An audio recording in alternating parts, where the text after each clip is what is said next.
Hello बच्चों, सभी को नमस्कार।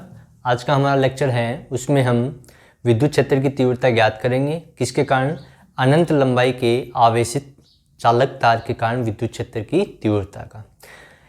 इसको समझने के लिए पहले जो हमारा लास्ट लेक्चर था उसको आप देखिए, जिससे ये कैसे हम ज्ञात करते हैं उससे आपको पता लग जाएगा। तो स्टार्ट करते हैं आज का लेक्चर।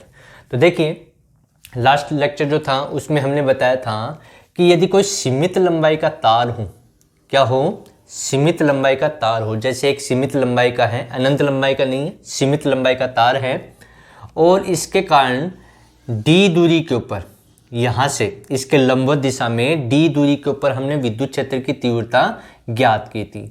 यहाँ से हमने माना था एंगल θ1 और यहाँ से एंगल लिया था हमने θ2। ये दूरी d थी, ये एंगल था θ1 और ये एंगल लिया था θ2। यानी कि इसके ऊपर वाला एंगल θ1 ले रखा था और नीचे वाला एंगल क्या रखा था हमने? θ2 के इक्वल। तो इसके कारण विद्युत क्षेत्र की तीव्रता जो आई थी उसके दो कंपोनेंट आए थे। एक तो इस तार के लंबवत दिशा में, इस दिशा में आया था, जिसको ई परपेंडिकुलर हमने कहा था, और एक इस तार के समांतर दिशा में, इस दिशा में आया था, यानी कि इसके समांतर इस दिशा में, उसको कहा था ई समांतर। ये तो लंबवत दिशा में और ये समांतर। ये समांतर क्यों है? क्योंकि इसकी जो दिशा है विद्युत क्षेत्र की वो इस तार के समांतर है। और इसको लंबवत क्यों कहा? क्योंकि इसकी जो दिशा है वो तार के लंबवत दिशा में है। अच्छा, यदि धनात्मक आवेश हो तो विद्युत क्षेत्र की तीव्रता की दिशा बाहर की ओर होगी और ऋणात्मक हो तो अंदर की ओर होती है। तो इसके लिए जो रिजल्ट आया था वो रिजल्ट मैं यहाँ लिख रहा हूँ कि ई लंबवत जो आया था, ई परपेंडिकुलर, यानी कि इस तार के लंबवत जो विद्युत क्षेत्र की तीव्रता थी वो थी k lambda upon D sine θ1 plus sine θ2। इसका प्रूफ है, वो जो लास्ट लेक्चर है उसमें आप चेक कर सकते हैं। इससे पहले वाला जो लेक्चर है उसमें इसका प्रूफ है कि ई परपेंडिकुलर, ई लंबवत कैसे आया और ई समांतर जो आया वो कैसे हमने उसको प्रूफ किया। तो ई समांतर यानी कि लंबवत दिशा के लिए तो ये आ गया, और समांतर के लिए आया था k lambda upon d cos θ2 minus cos θ1 के इक्वल। ठीक है, तो इस सीमित लंबाई के तार के कारण, जिसकी रेखिक आवेश घनत्व लैम्डा कूलाम पर मीटर था, जिसके ऊपर आवेश था कुल आवेश Q के इक्वल था। ठीक है, तो उसके लिए हमने रिजल्ट निकाला था, ई लंबवत ये आया था और ई समांतर हमारा ये आया था। अब हमें कहा गया है कि ये जो तार है वो अनंत लंबाई का है। किसका है? यानी कि इसी तार को यदि अनंत लंबाई का बना दिया जाए तो विद्युत क्षेत्र की तीव्रता क्या होगी? अच्छा, इसका जो प्रूफ है वो हम गाउस के नियम में भी पढ़ेंगे। ठीक है, लेकिन यहाँ पर जो हम प्रूफ कर रहे हैं वो बिना गाउस के नियम का उपयोग करते हुए इसको प्रूफ हम कर रहे हैं। ठीक है, तो यहाँ पर आगे भी आएगा यही लेक्चर जिसमें हम गाउस के नियम का उपयोग करेंगे और अनंत लंबाई का कोई चालक आवेशिक तार लेंगे जिसके कारण विद्युत क्षेत्र की तीव्रता हम ज्ञात करेंगे। तो हमारा यहाँ पर बिना गाउस के नियम के द्वारा विद्युत क्षेत्र की तीव्रता कैसे हम निकालते हैं। तो मान लो ये कंपोनेंट आ गए इसके कारण। अब हम मान लें कि ये जो तार है, जैसे ये मान लो, ऐसे समझो इसको कि ये जो वायर है ये अनंत लंबाई का कर दिया जाए। क्या कर दिया जाए? अनंत लंबाई का वायर इसको बना दिया जाए। तो अनंत लंबाई का बनाएंगे तो इसकी कंडीशन क्या होगी वो हम देखते हैं। तो मान लो कि ये जो वायर है ये हमारे पास एक अनंत लंबाई का वायर है। अच्छा, इससे d दूरी पर, कितनी दूरी पर? d दूरी पर, जो इसमें भी हमने d ले रखी थी पहले, अब भी d दूरी हमने ले ली। तो अब देखिए, जब ये अनंत लंबाई का है, इसका रेखिक आवेश घनत्व कूलाम, लैम्डा कूलाम पर मीटर है, इसके पूरे वायर के ऊपर आवेश Q है जो समान रूप से डिस्ट्रीब्यूट हो रहा है। तो अब हमें एंगल θ1 और θ2 पता करना है। तो जब ये अनंत लंबाई का है तो ये जो एंगल होगा अनंत लंबाई तक चलेगा तो θ1 हो जाएगा 90 डिग्री। कितना हो जाएगा? 90 डिग्री हो जाएगा, क्योंकि अनंत लंबाई का जब हम बात करेंगे, ऐसे यहाँ से जो एंगल बनेगा θ2 वो भी कितना हो जाएगा? 90 डिग्री का हो जाएगा। जैसे ही जो सीमित लंबाई का वायर है उसको यदि अनंत लंबाई का बना देंगे तो θ1 और θ2 की वैल्यू कितनी हो जाएगी 90 डिग्री। तो उस अवस्था में यहाँ पर हम ई लंबवत का मान निकालें तो कितना आएगा, ई लंबवत हमारे पास आ जाएगा, यहाँ से वैल्यू निकालेंगे k lambda upon D sine θ1 कितना है 90 डिग्री और θ2 भी कितना है 90 डिग्री के इक्वल। तो आ जाएगा साइन 90 प्लस साइन 90। तो यहाँ से साइन 90 1 हो गया और ये भी 1 हो गया, तो 1 + 1 कितना हो गया 2, यानी कि k लैम्डा अपॉन डी 1 + 1, तो कितना आ जाएगा k लैम्डा 1 + 1 2 हो गया, 2k लैम्डा अपॉन में d, यानी कि लंबवत दिशा में जो अनंत लंबाई का वायर है इस दिशा में हमारे पास जो e का मान आया, e परपेंडिकुलर, वो कितना हो जाएगा 2k लैम्डा अपॉन में d, ये आ जाएगा।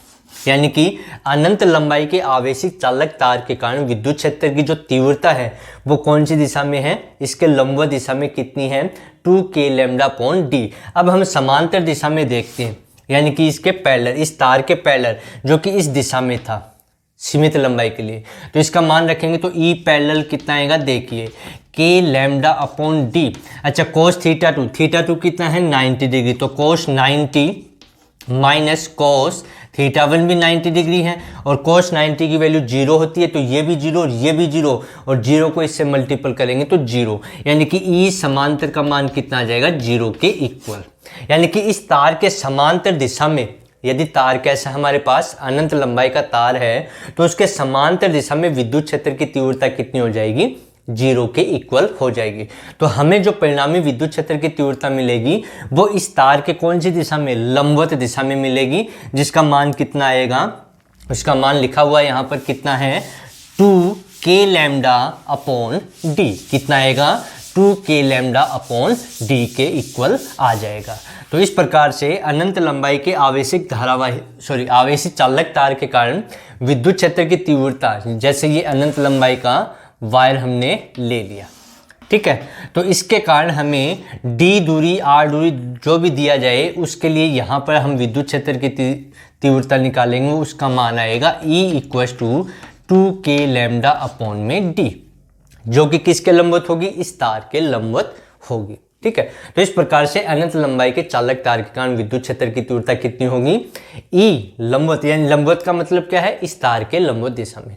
यदि आवेश धनात्मक है तो इसकी दिशा बाहर की ओर हो जाएगी, और यदि ऋणात्मक आवेश है, आवेश ऋणात्मक है तो इसकी दिशा अंदर की ओर हो जाएगी, ठीक है। तो इस प्रकार से हम ज्ञात कर सकते हैं कि अनंत लंबाई के धारावाही का नाम आ रहा है अनंत लंबाई के आवेशित चालक तार के कारण विद्युत क्षेत्र की तीव्रता, जिसका मान कितना आया है 2k लैम्डा अपॉन में d। अब देखिए कि जो तार है, जो वायर है, वो हमें ऐसा दिया गया है कि ये अनंत लंबाई का तार था, हमारे पास क्या था, एक अनंत लंबाई का तार था। इस प्रकार से हमने वायर ले लिया, ये अनंत लंबाई का। अब क्या किया, उसने कहा कि इस तार को आधा कट कर दिया, यानी कि आधा हिस्सा हमने रख लिया, अनंत लंबाई का था उसका आधा हिस्सा हमने रख लिया इस प्रकार से, तो आधा तार हो गया, यानी कि अर्ध तार, ठीक है, सेमी वायर हो गया। क्या हो गया, सेमी वायर। तो इसके कारण d दूरी पर हमें विद्युत क्षेत्र की तीव्रता निकालनी है, ठीक है। तो कैसे निकालें, तो देखिए E परपेंडिकुलर हमने लिखा था, E परपेंडिकुलर क्या था, k लैम्डा अपॉन में d साइन θ1 प्लस साइन θ2, ये सूत्र हमें याद होने चाहिए। तो E पैरेलल का मान था k लैम्डा अपॉन में d कोस θ2 माइनस कोस θ1। अब जो अनंत लंबाई का तार था, कितनी लंबाई का था, अनंत लंबाई का जो वायर था, जो तार था, उसको आधा कर दिया, ठीक है। तो आधा कर दिया तो देखिए यहाँ पर θ1 की वैल्यू कितनी हो जाएगी, अनंत लंबाई का ऊपर से है तो θ1 हमारे पास आ जाएगा 90 डिग्री, कितना आ जाएगा 90 डिग्री, ठीक है। जैसे जैसे अनंत लंबाई का होगा तो ये एक तरह से ऐसे हो जाएगा, तो जिससे एंगल क्या बन जाएगा 90 डिग्री के, इसके परपेंडिकुलर आ जाएगा, कहने का मतलब ये है। तो एंगल, अच्छा θ2 कितना हो जाएगा 0 डिग्री, क्योंकि इसके नीचे वायर ही नहीं है, तो θ2 कितना हो गया 0। तो ये दोनों वैल्यू यहाँ रख दे, ठीक है। तो आधा जो वायर होगा उसके लिए विद्युत क्षेत्र की तीव्रता क्या आएगी, तो E परपेंडिकुलर तो आ जाएगा के लैम्डा अपॉन डी, और साइन थीटा 1 है 90 डिग्री प्लस साइन थीटा 2, तो थीटा 2 है 0 डिग्री, ये हो गया। ठीक है, तो इसका मान हो जाएगा 1, ये हो जाएगा 0, तो कितना आ गया के लैम्डा अपॉन में डी, ये आ गया। और ई पैरेलल कितना हो जाएगा, ई पैरेलल यहाँ से देखें तो के लैम्डा अपॉन डी, थीटा 2 की वैल्यू कितनी है 0, तो ये आ जाएगा कोस 0 माइनस इसकी वैल्यू है 90, तो कोस 90।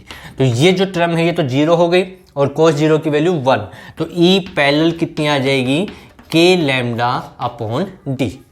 यानी कि यदि आधा तार लेंगे अनंत लंबाई का, उसको आधा 2 हिस्सों में हम काट देंगे, तो एक हिस्सा जो बचा उसके लिए विद्युत क्षेत्र की तीव्रता लंबवत दिशा में, इस तार के लंबवत दिशा में, तो कितनी आ जाएगी के लैम्डा अपॉन डी, और समांतर क्या आ जाएगी के लैम्डा अपॉन डी, यानी कि दोनों वैल्यू क्या आएंगी इक्वल आ जाएंगी जब हम वायर को क्या कर देंगे आधा कर देंगे। तो इस प्रकार से अनंत लंबाई के चालक तार के कारण विद्युत क्षेत्र की तीव्रता हमने निकाली, जिसमें गाउस के नियम का उपयोग नहीं किया। और हमने ये भी देखा कि यदि सीमित लंबाई का तार है तो उसके कारण विद्युत क्षेत्र की तीव्रता कितनी आती है, और यदि वायर को आधा कर दिया जाए तो उसके कारण विद्युत क्षेत्र की तीव्रता का मान कितना हमें प्राप्त होता है। ठीक है, अब इससे रिलेटेड हम एक प्रॉब्लम सॉल्व करते हैं जिससे ये हमें और अच्छे से समझ में आ जाए। मान लो कि हमारे पास एक अनंत लंबाई का ये तार है, कितनी लंबाई का है, अनंत लंबाई का वायर हमने ले लिया, ये हमने ले लिया अनंत लंबाई का। अच्छा, मैं मान यहाँ पर लिख देता हूँ कि E जो हमें बार बार आवश्यकता होगी, E इक्वल्स टू के lambda upon D sine theta 1 plus sine theta 2। ठीक है, ये तो लंबवत दिशा में, यानी कि इस वायर के लंबवत दिशा में, और ई समांतर जो आएगा वो आएगा के lambda upon d cos theta 2 minus cos theta 1, ये आ गया। ठीक है, ये लंबवत दिशा में और ये समांतर दिशा में विद्युत क्षेत्र की तीव्रता। अब क्या कहा कि ये अनंत लंबाई का एक वायर है, इस वायर को इस प्रकार से मोड़ दिया गया, यानी कि आधा आधा हिस्सा इस प्रकार से जोड़ दिया कि आधा हिस्सा तो ऐसे रखा उसका और यहाँ से इसको ऐसे मोड़ दिया, ये भी अनंत लंबाई का हो गया इधर। ठीक है, यानी कि अनंत लंबाई का वायर है, इस प्रकार से सीधा था और उसको ऐसे मोड़ दिया कि ये वायर ऐसे लिया और ऐसे मोड़ दिया। ठीक है, और पूछा कि यहाँ से इस पोजीशन से यहाँ पर डी दूरी पर, और ये दूरी भी है डी। ठीक है, यानी कि इसके कोऑर्डिनेट हैं डी डी, तो यहाँ पर इस पॉइंट के ऊपर विद्युत क्षेत्र की तीव्रता इसके कारण और इसके कारण उन दोनों का रिजल्टेंट क्या होगा, ये हमसे पूछा गया।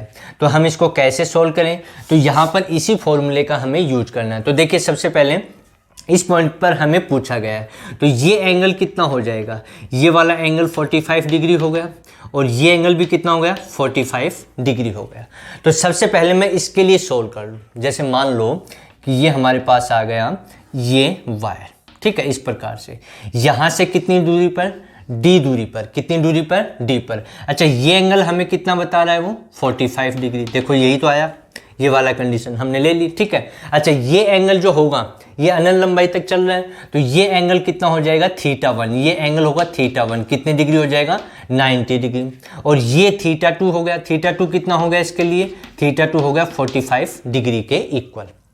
ठीक है, ये दो कंडीशन हमारी आ गई। अब इसको कैसे सोल्व करना है, तो इसको इस प्रकार से हम सोल्व करेंगे कि ये अनंत लंबाई का वायर रहा और इसके कारण यहाँ पर हमें विद्युत क्षेत्र की तीव्रता जो दूरी है d, और ये एंगल हमारे को दे रखा है 45 डिग्री के इक्वल। किस डिग्री के इक्वल, 45 डिग्री के इक्वल, ये दूरी d हो गई। तो थीटा 2 ये आ गया, थीटा 1 कितना हमारे पास 90 डिग्री।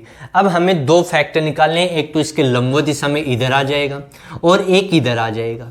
ये तो ई परपेंडिकुलर, ई लंबवत हो गया और ये क्या हो गया, ई समांतर हो गया। यानी कि यहाँ पर हम बात करेंगे, इसी का तो हिस्सा लिया, ये वाला देखो, ये जो वायर है ये वाला हिस्सा, ये वाला हिस्सा हमने यहाँ पर बना लिया। तो इसके इस दिशा में तो ई परपेंडिकुलर, इस दिशा में ई पैरेलल, यानी कि इधर तो आ गया इस वायर का इधर आ गया ई परपेंडिकुलर, और नीचे की ओर क्या आ गया, ये दूरी यहाँ लिख देता हूँ, नीचे की ओर कितना आ गया ई पैरेलल आ गया। ठीक है, यहाँ तक आ गया।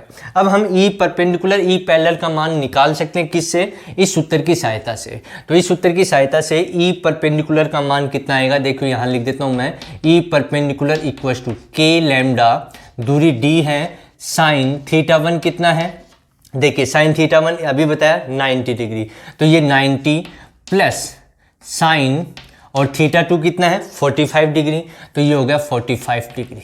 तो ये आ जाएगा ई परपेंडिकुलर इक्वल्स टू के लैम्डा अपॉन डी, साइन 90 की वैल्यू 1 और इसकी वैल्यू हो जाएगी 1 अपॉन रूट 2। यानी कि इसको मैं मान लूँ तार 1, इसको क्या मान ले, तार फर्स्ट, और इसको मान ले तार सेकंड। दो तार हो, तार तो एक ही है लेकिन उसको इस प्रकार से फोल्ड कर दिया गया। तो तार 1 के लिए, किसके लिए, तार 1 के लिए, मैं इसको मिटा देता हूं। तो तार 1 के लिए तो यहां लिख दें तार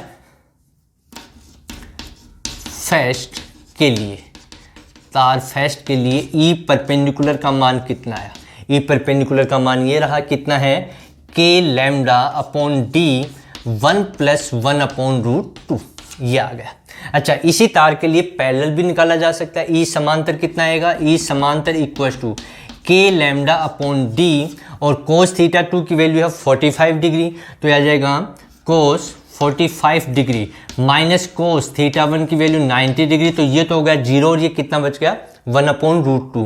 तो ई पैरेलल कितना आ गया, ई पैरेलल आ गया के lambda upon D into 1 upon and root 2 के इक्वल। तो यानी कि तार 1 के लिए, किसके लिए, तार 1 के लिए हमारे पास दो वैल्यू आ चुकी हैं, ई लंबवत दिशा में और समांतर दिशा में। तो ई समांतर दिशा में ये आ गया के लैम्डा अपॉन ये एंड रूट 2 इंटू डी। ये किसके लिए है, ये तार 1 के लिए, ठीक है। अब हम बात करते हैं तार 2 के लिए, दूसरे तार के लिए। तो उसके लिए ई लंबवत कितना आएगा और ई समांतर कितना आएगा वो हम निकालते हैं। तो कैसे निकालें, देखिए। अब देखो इस तार को, ये जो तार है इसको हम बनाते हैं।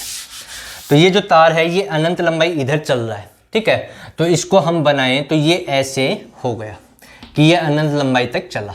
अच्छा, ये एंगल हमें दे रखा है यहाँ से कितनी दूरी पर, डी दूरी पर, देखिए ये दूरी डी है, इस दूरी पर ये एंगल कितना है 45 डिग्री। अच्छा, अनंत इधर चल रहा है तो ये एंगल तो हो गया 90 डिग्री, ये एंगल कितना हो गया 90 डिग्री, यानी कि इसके लिए भी थीटा 1 कितना हो जाएगा 90 डिग्री, और ये थीटा 2 है तो थीटा 2 कितना हो जाएगा 45 डिग्री, ये हो गया।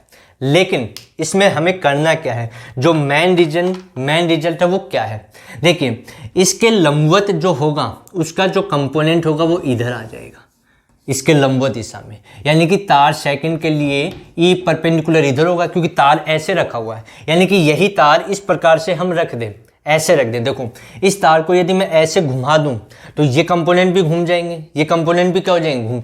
तो ई परपेंडिकुलर तो इधर हो जाएगा, ई परपेंडिकुलर तो ऊपर की ओर हो जाएगा। अच्छा, ई पैरेलल किधर आएगा, ई पैरेलल इस दिशा में आ जाएगा, क्यों, थीटा 1 ये है और थीटा 2 ये है, तो ये ई परपेंडिकुलर और ये क्या हो गया ई पैरेलल हो गया। अब हमें वैल्यू निकालनी, ई परपेंडिकुलर कितना है, ई पैरेलल कितना है। तो तार 2 के लिए, तार सेकंड के लिए, तो तार सेकंड के लिए क्या आएगा, तो यहां मैं कंपोनेंट बना दूं, इधर तो आ गया ई परपेंडिकुलर तार दूसरे के लिए, और इधर क्या आ गया ई पैरेलल, इधर क्या आ गया ई पैरेलल। ये किसके लिए है, तार दूसरे तार के लिए, ई पैरेलल इधर आएगा, ई परपेंडिकुलर इधर, इस तार के लिए ई परपेंडिकुलर इधर और ई पैरेलल इधर आ जाएगा। तो अब हमें ई परपेंडिकुलर निकालना है, तो ई परपेंडिकुलर के लिए ये फॉर्मूला लगा दें। तो ई परपेंडिकुलर कितना आएगा, देखिए ई परपेंडिकुलर आएगा हमारे पास के लैम्डा अपॉन में डी साइन थीटा 1 कितना है इसके लिए 90 डिग्री, तो 90 degree plus sine theta 2 45 degree, तो ये 45 डिग्री आ जाएगा।